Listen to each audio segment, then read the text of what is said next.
Shalom shalom mga person. It's yun nga guys, umaambon kaya ang gloomy ng weather pagising ko kaninang umaga. Nagulat lang ako kasi for almost 3 years ko dito sa Israel, never umulan tuwing summer. Sakto yung panahon, bad weather. Ang sarap sanang humiga pa ng mga oras na yan. For today's ganap pala guys, pupunta tayo sa salon ni Lola. Schedule niya ngayon magpakulay ng buhok at saka magwash. Sabi ni Lola, more than 20 years na siya nagpapasalon dito at iisang tao lang yung gumagawa ng hair niya.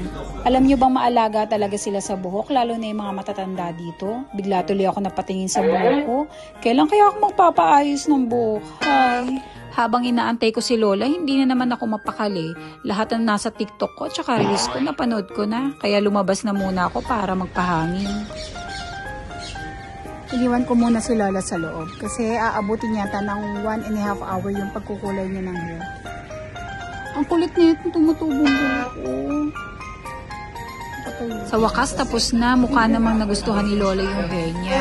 Paglabas namin, eto medyo maganda na yung weather. Eto yung madalas namin tambayan ni Lola na coffee shop. Favorite kasi ni Lola tong lugar na to. Sabi niya dati, lagi daw siyang tumatambay dito.